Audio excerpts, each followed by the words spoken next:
ต่างๆจะได้ไปไหว้พระสวดมนต์เนี่ยสะพ่องเปิ้นบ่นอนวัดนอนวาบางวัดบางวาเปิ้นบ่นอนบ่ไปนอนวัดเปิ้นก็จะไปสวดมนต์พบค่ำมาเปิ้นก็จะไปพร้อมกันที่ในวิหารในศาลาการประเรียนพระสงฆ์องค์เจ้าจะได้นำสุไหว้พระสวดมนต์ทำวัดเย็นแล้วก็จะมีการนั่งสมาธิภาวนาถ้าศรัทธาญาติโยมบ่นอนวัดถ้าศรัทธาญาติโยมนอนวัดก็ในเมตตาภาวนานอนวัดลุกมานั่งเมตตาภาวนาแจ้งมาสวดมนต์เนี่ยอันนี้ก็เป็นปฏิบัติกันป้าอุ้ยแม่หมอนเฮาป้าอุ้ยแม่อุ้ยเฮาเพื่อก็เข้าใจเนาะศรัทธาญาติโยมที่ว่าบ่มีโอกาสได้นอนวัดนอนวาก็ไปร่วมกันไปไหว้พระสวดมนต์ตลอด3 เดือนนี้วันละเนาะวันเดียวศีลละวันก็ปากันไปศรัทธาญาติโยมอันนี้ก็แจ้งกับศรัทธาญาติโยมเนาะแหมบักกี้วันและแหมวันที่5 เดือนหน้าและแหมเดือนก่อมปอและแหมศรัทธาญาติโยมว่าการเข้าพรรษานี่นะก็จะเริ่มเข้ามาละมาปะกันวันนี้อาตมาภาพจะได้น้อมนำพระสัทธรรมเทศนาแบบปื้นบ้านปื้นเมืองมาเทศมาเล่าให้ศรัทธาญาติโยมต่างหลายได้ฟังกันวันนี้อาตมาจะได้น้อมนำพระสัทธรรมเทศนาปื้นบ้านปื้นเมืองจะได้น้อมนำเอาธรรมมหาจารย์เวสสันดรชาดกการที่5คือว่าการชูชกหรือว่าการจุจกมาเทศมาเล่าให้ศรัทธาญาติโยมสำหรับธรรมของอาตมานั้นจะเป็นเทศแบบฉบับไผ่แจ้เหี่ยวแดง คือเป็นธรรมที่ยาวศรัทธาญาติโยมธรรมผูกนี้ยาวถ้าไปเทศเอาตึงกับกาปายนี่ใช้เวลา3 ชั่วโมงศรัทธาญาติโยมว่า ถ้าจะเทศตึงกาบนะจะใช้เวลา3 ชั่วโมงเต็มแต่วันนี้อาตมาก็จะแบ่งภาคจะเทศสัปดาห์ไหนหน่อยตึงเทศตึงสรุปเพื่อศรัทธาญาติโยมได้ฟังกันตึงเทศตึงสรุปแต่ละสัปดาห์เนี่ยอาตมาก็จะได้นำเอาพระสัทธรรมเทศนาน้อมนำพระสัทธรรมเทศนามหาจารย์เวสสันดรชาดกกันชูชกหรือว่ากันจุจกมาเทศมาเล่าให้ศรัทธาญาติโยมได้ฟังกันสัปดาห์ละน้อยถ้าว่าจะเอาคนเดียวเหี่ยวมดก็บ่ได้ศรัทธาญาติโยมละบ่ได้เปิดสายละมดลึงมันจะใช้เวลาตึงกาบตึงอย่างมันใช้เวลา3 ชั่วโมงเต็มดูศรัทธาญาติโยมว่าแต่ด้วยว่าอาตมาวันนี้ก็เป็นฉบับกระเป๋าหิ้วฉบับกระเป๋าหิ้วก็ใช้เวลาแบ่งภาคเอาเทศสัปดาห์ละน้อยอาจจะใช้เวลาถึงประมาณ3 หรือว่า4 สัปดาห์จะใช้เวลาประมาณ3 หรือว่า4 สัปดาห์น่าจะเป็นอย่างอันเนาะศรัทธาญาติโยมอันนี้อาตมาก็แจ้งกับศรัทธาญาติโยมว่าวันนี้อาตมาจะได้น้อมนำพระสัทธรรมเทศนามาเทศให้กับศรัทธาญาติโยมได้ฟังกันล้างเหลือไปเมินเนอะเรื่องเสียงถ้าจะบ่ค่อยเป็นท่าแจ๊เสียงอาจจะบดีเนอะศรัทธาญาติโยมล้างเหลือมีดบ่ได้ฝนของบ่กินก็หูเน่าของบ่เล่าก็หูลืมศรัทธาญาติโยมผิดพลาดประการใดขออภัยให้กับอาตมาตัวเนอะวันนี้อาตมาจะได้เทศหัวข้อแล้วก็สรุปเพื่อศรัทธาญาติโยมได้ฟังกันว่ามีอย่างใดจะทำผูกนี้อีกนะเนาะจะใช้เวลาปุณะ3 ก็ 4 สัปดาห์เนี่ยเนาะ ถ้าได้ไปถ้าว่ามันมีงานก็คงจะได้ต่อยอดไปแถม ถ้ามันได้ติดงานอย่างก็อย่ามาเนี่ยประมาณ3หรือว่า4 สัปดาห์เนี่ยสถาญาติโยมโนถ้าเขาเตะเทมดอ่ะบ่ได้เปิดสายบ่ได้อู้สถาญาติโยมละก็ขออนุโมทนากับเจ้าภาพ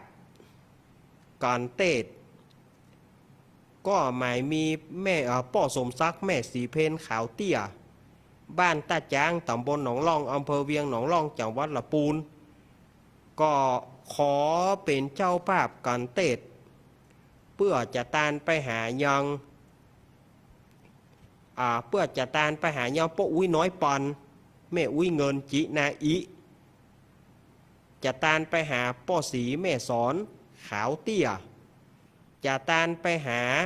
ป้าอุ้ยเกี้ยวแม่อุ้ยอินเชื้อวงจะตานไปหาป้าอุ้ยสุกแม่อุ้ยทาจินาอินายอเนกและภรรยาลูกเต้าจะตานไปหายังป้อสอนชัยป้าอุ้ยคำแม่อุ้ยทาชัยกาวินผู้ร่วงรับดับขันไปแถมสำหรับหนึ่งก็หมายมีป้อเมืองเกี้ยวแม่มาลีนางสาวสายฝนกันทาส้มบ้านตงโป่งตำบลเหล่ายาวอำเภอบ้านโฮงจังหวัดลำพูนอันนี้ก็โยมป้อโยมแม่ของอาตมาแถมท่านหนึ่งเปิ้นก็จะขอทำบุญปู่จากันเตศเพื่อจะตานไปหาจิตะดวงวิญญาณของป้าอุ้ยปวงแม่อุ้ยแสงดานางสาวสุทิตกันทาส้มถวายตานไปถึงตู้เจ้าศักดิ์ที่ล่วงลับดับขันไปจักตานไปหาป้าอุ้ยหวานแม่อุ้ยขันสมทรายจะตานไปหาแม่เผยแม่พันป้อรัดป้อเลื่อนป้อเก้าโรสมทรายแล้วก็ยังติดตามลามตัวไปด้วยแม่สุกเกี้ยวสอนศรีนุสรบ้านศรีลาพรศรีเตี้ยแม่อุ้ยสุกเกี้ยวสอนศรีนุสรนี่ก็จะตานไปหาป้อประดิษฐ์หรือว่าป้อดีสอนศรีนุสรตานไปหายางนายถวินนางเพชรตานไปหาป้อบุญลบตานไปหายาติพี่น้องตานไปหาป้อกำนันปุดแม่หลวงขานสอนศรีนุสรตานไปหาแม่อุ้ยถาชัยกาวินก็เป็นที่เรียบร้อยเนอะแม่อุ้ยสุกเกี้ยวสอนศรีนุสรเปิ่นขอปูจากันเตศแล้วก็มีป้อขจรแม่สุพินพอใจบ้านตาจ้างอันนี้ก็ขอปูจากันเตศประมาณ40 บาทเพื่อจะขอตานไปหาป้อเกิดแม่เกิดปูแทนญาติแทนเจ้ากรรมนายเวรเตวบุตรเทวดาสรรพสัตว์ทั้งหลายเจ้าตี้เจ้าดินแม่ธรณีขอพระนาบุญส่วนกุศลมวลฝูงนี้เพื่อไปรอดไปถึงทุกท่านที่เป็นเจ้าภาพก่อนเตศในวันนี้เอาละเพื่อบ่ให้เป็นการเสียเวลาอาตมาก็จะได้เตศทำเพื่อกับสถาญาติโยมได้ฟังกันแล้วเตศไปเห็นน้อยแล้วก็จะได้มานั่งสรุปมาอู้มาจ่ามาเล่าทำเพื่อสถาญาติโยมได้ฟังกันเนาะกันชูชกหรือว่ากันจุจกนี่นะ อาตมาจะบัดใส่กาบแล้วเนอะอาตมาจะว่าไปเลยเพราะว่ากินเวลาไปนักแล้วเนาะ นะโม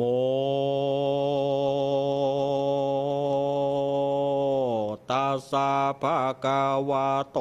อะระหะโตสัมมาสัมพุทธัสสะตาตากะลิงการะเทตุนาเวทะพรหมนากะมะวาสิงสู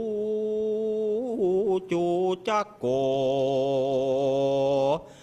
นะมะพรหมโนภิกขะหาจาริยายาบกะหาปัญจสัตตังละภิตวา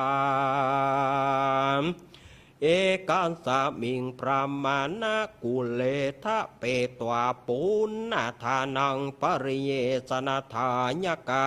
โตติรัมดับธรรมเตสันนามาเถิดจูจักะโพ ผูกทวนหาส่วนอันว่าพระมหากษัตริย์คติยาราศีคือว่าพญาเวสสันตระกับนางมัทธีเจ้าจาลีและกันหาสี่กษัตริย์ธาราปากันไปบวชเป็นตาภาษาอยู่ในวังกันตาปาพัตตากิลีป่าไม้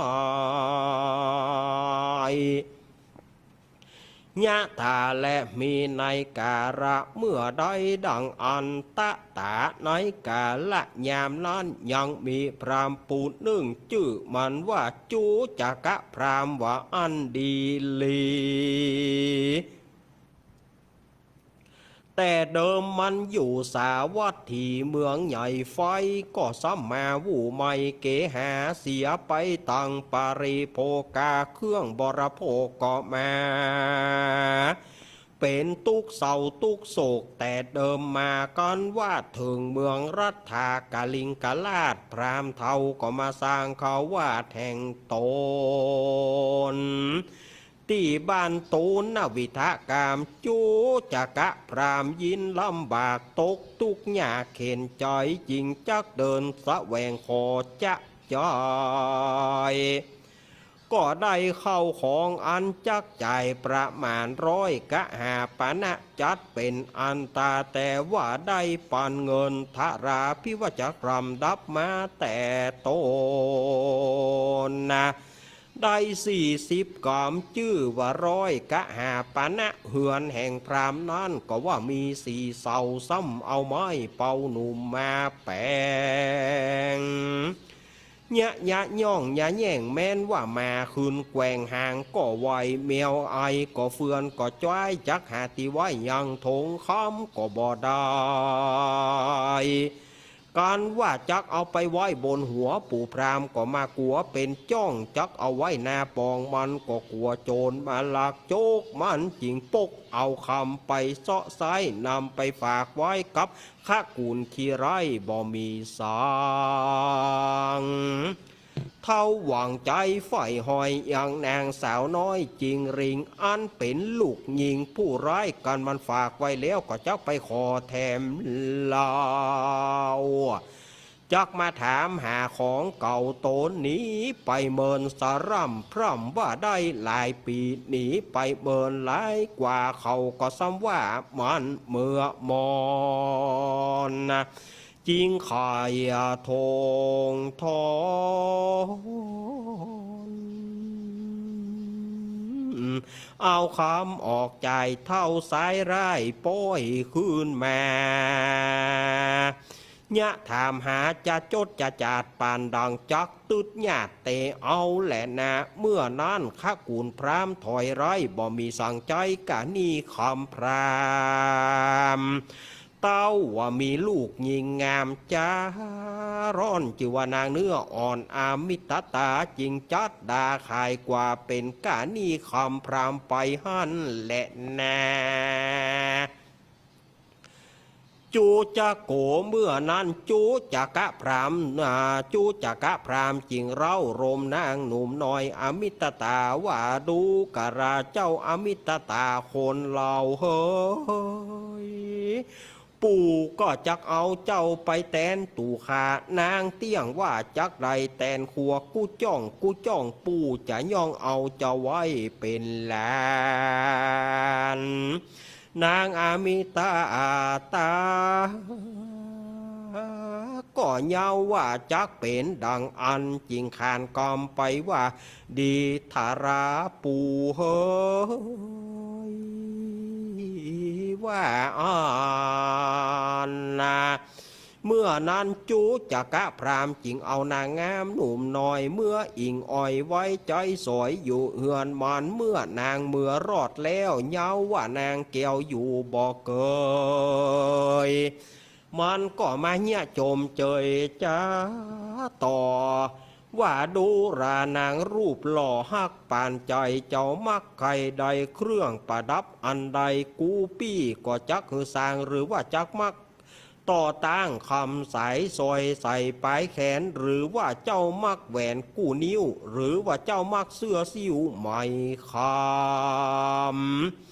หรือว่าเจ้ามักจำปาเตศหรือว่าเจ้ามักจุมปูวิเศษกับภาษาเป่าเตศทรงโจงหรือว่าเจ้ามักสิ้นตำโรงตาใหญ่กูปี้ก็จะหาได้จุอ่านแล้วก็มาตั้งนางไว้เป็นล้า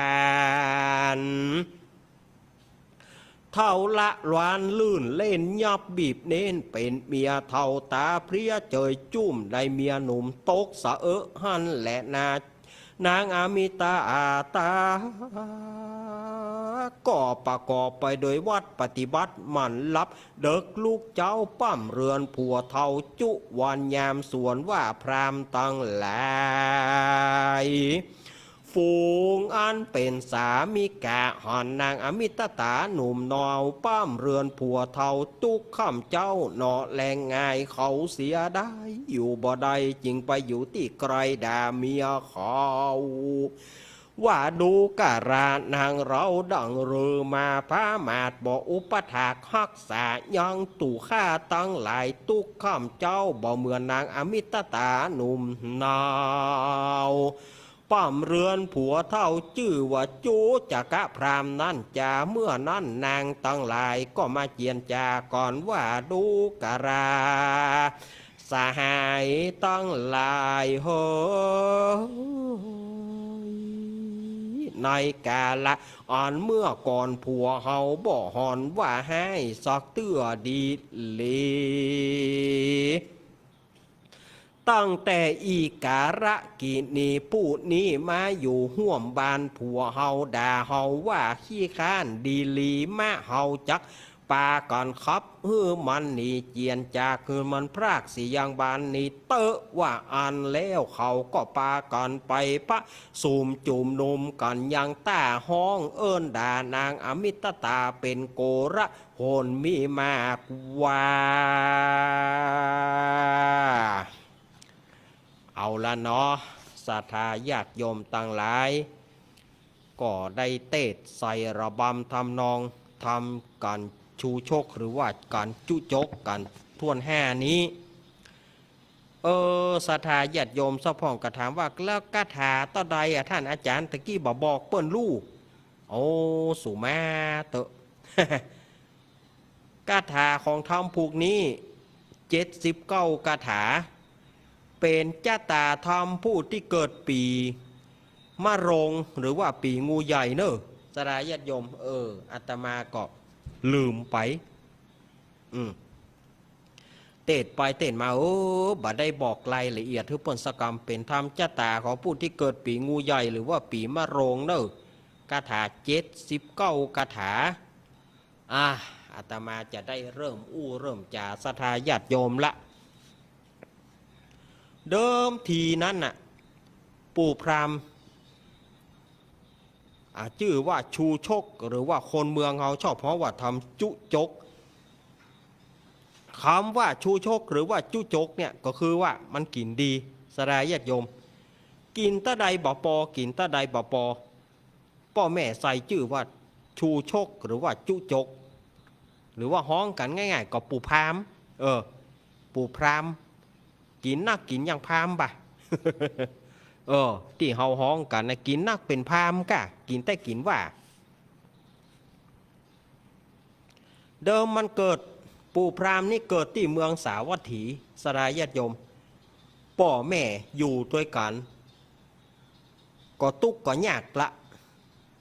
พ่อแม่ปู่พราหมณ์นี่นะบัดใจเป็นตระกูลมั่งมีนะเป็นตระกูลที่ตุกที่ยาก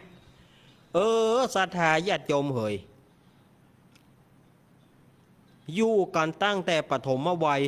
จนมาถึงอายุพอเท่าพอแก่ก็บ่ได้ลูก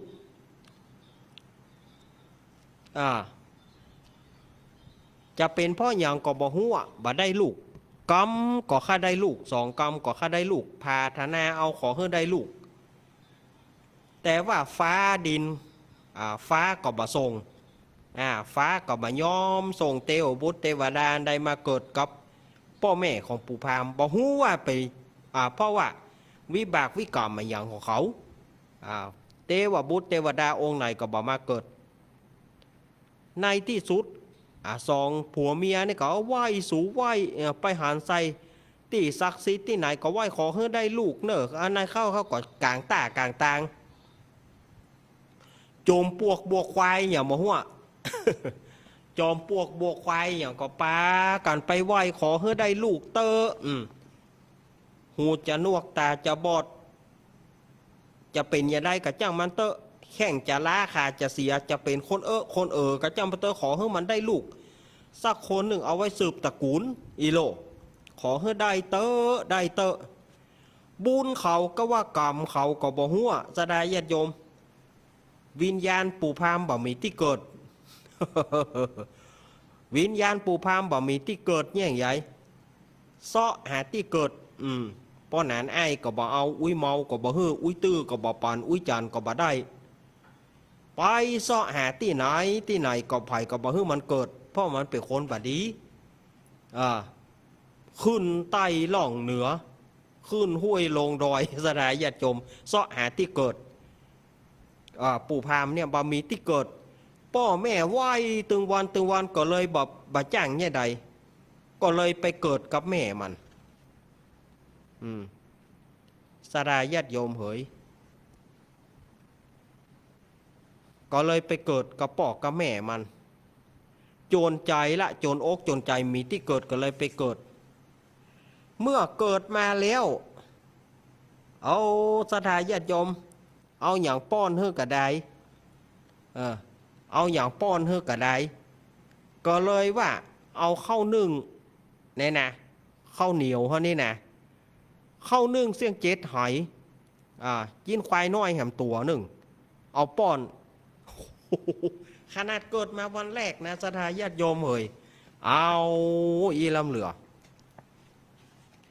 กินแต่กินว่าสถาญาติโยมเข้านึ่งเสี่ยงเจ็ดหอยกินควายน้อยตัวหนึ่งดูพ่อแม่มันได้กินละและใหญ่แม่มันจะกินจะได้เอาเข้าใหญ่มาซ้ำบ่เป็นเรื่องบ่เป็นราวปู่พามนี่วันนั้นในวันที่ปู่พามเกิดก็มีตู้เจ้าเปิ่นมาทำนายทายทักตู้เจ้าถ้าอย่าไปทุดงนะขึ้นมาตายลักษณะมาตายมาพอมาตายลักษณะปู่พามโอ้โหโยมเอ้ยเด็กคนนี้แปลกเหลือเกิน แปลกจะได้พระคุณเจ้าง่อนมีตังหลังหูดังมีสองหูมีสองใบโอ้ตุ๊กเจ้านี่ก็แต่ทุกวันนี้ถ้ามันฉี่ออกมาเป็นน้ำถ้ามันถ่ายออกมาเป็นปั้น อาตมาทายแม่นไหมแม่นมากแม่นขนาดง่อน